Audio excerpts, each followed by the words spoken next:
Are you a teacher or a teller?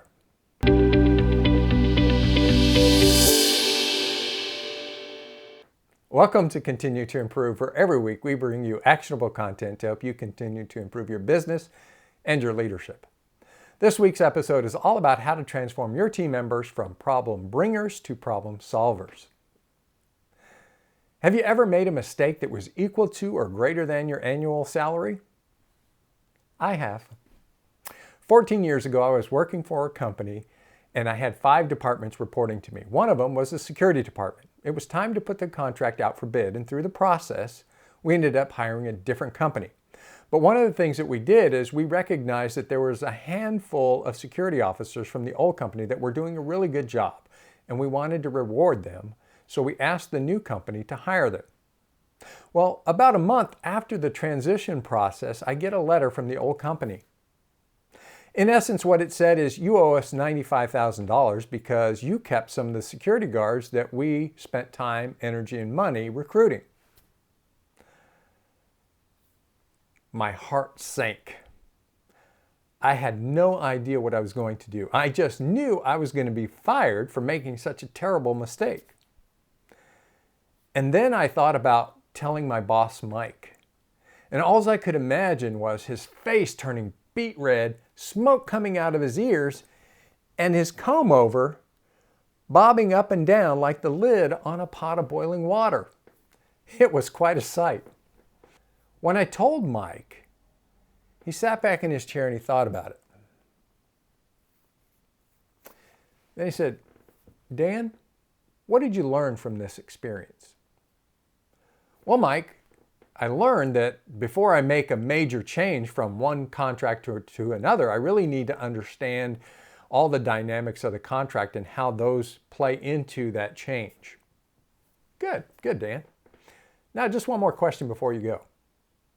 How often does this security contract come up for bid? I said every 3 years. Oh, okay, thanks. And basically he dismissed me. Now, what was great about what Mike did is he asked me 2 questions. The first is, what did I learn from this experience?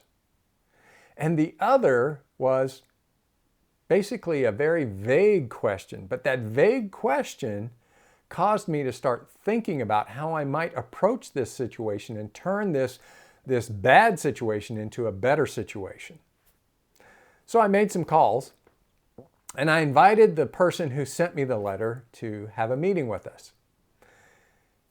We were in meeting room 2. It's just a small meeting room off the security office.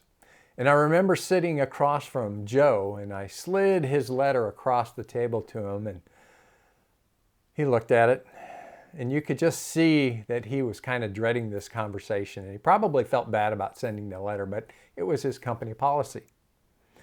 I looked at him and I said, you know, Joe, this was not a personal situation. This was merely a business situation. We had a budget and we needed to stay within that budget and get a certain level of service. My question to you is, in 3 years from now, when we put this up for bid again, would your company like to be considered? Or should this current company not perform to the level that we expect, would you like to be considered in that case? And then I shut up. It took about half a second, and Joe reached across the table and he grabbed that piece of paper and he crumbled it up and he threw it in the trash. Now, what I learned from that experience is that true leadership is about teaching, not telling. And Mike did a perfect job of that when he asked me those 2 questions. Here are your action steps for this week. The next time somebody brings you a problem, ask these 3 questions. Number 1, what did you learn from this experience? Number 2, what can you do differently should this happen again? And then number 3, what can you do now to take this situation and make it better? So those 3 questions will help them, first of all, learn something from that experience, and 2, help them begin thinking about how they can change this situation. You see, when we ask them to think about those things, then they'll generally be able to come up with some sort of solution. Now, that doesn't mean every solution is going to be good. and we'll talk about that in a future episode.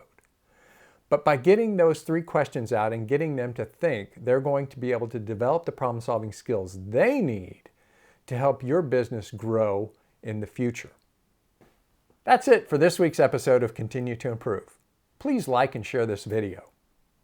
We'll see you next week here on Continue to Improve, where every week we provide you with actionable content to help you continue to improve your business and your leadership.